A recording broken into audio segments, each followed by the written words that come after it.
Welcome to the Deep Dive. Today, we are really getting into the weeds on the latest real estate market trends, and we're focusing specifically on London, Ontario. Yeah, we've got some great insights here, pulled directly from the experts over at Forest Hill Real Estate Distinction Branch. And definitely check out their website for more info, www.foresthilldistinction.com. So our plan today is to, break down the housing data for London from this past July 2025. We really want to highlight the key things that matter for you, whether you're maybe looking to buy, thinking about selling, or even investing. And honestly, the data has some surprisingly positive signals, especially for summer. Yeah, it really does. Summer can sometimes be a bit slower, so these numbers are encouraging. Okay, let's jump right into the sales activity for July then. The numbers are pretty interesting. We saw 725 homes sold. That's quite a leap, right? Up Uh, 28.1% compared to last July. a huge leap. And what's really striking is that this makes it the best July for sales in London since 2021. Wow, since 2021. And like you said, historically, summer months often see things cool off a bit. So seeing London hit its best July in 4 years, that suggests some real buyer confidence. Confidence, yeah, and sustained demand, it seems. Exactly. It also fits with the trend we've been seeing more new listings coming on and a pretty healthy inventory overall for buyers to look at. Okay, so lots of activity. But the key question then is, what about market balance? Is it favoring buyers or sellers right now? Well, looking at the sales to new listing ratio for July, it landed at 44.6%. Okay, 44.6%. How does that translate?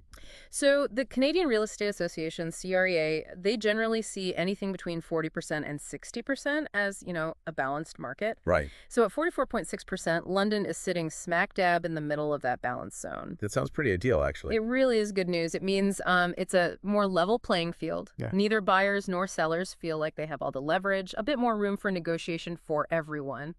A balanced market, good activity. Now let's talk money. Pricing. What happened with the average sale price in July?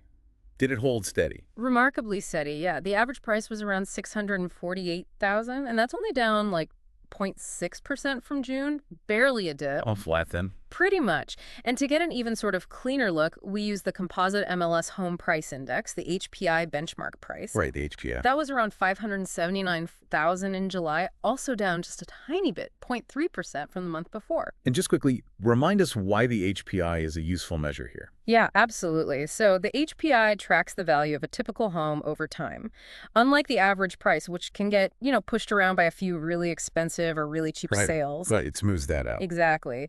The HPI looks at a consistent basket of homes, so it gives you a truer feel for how the core market value is changing. Think of it like a cost of living index, but for typical houses. Got it. That makes sense. So overall stability, did that same steadiness apply across different types of homes, like single-family homes versus maybe two stories? It really did, yeah.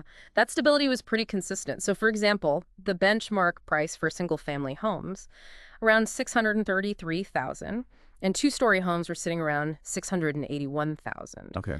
Both showed, very similar stability, just tiny little fluctuations compared to recent months. And does the wider economic picture play into this stability, like interest rates?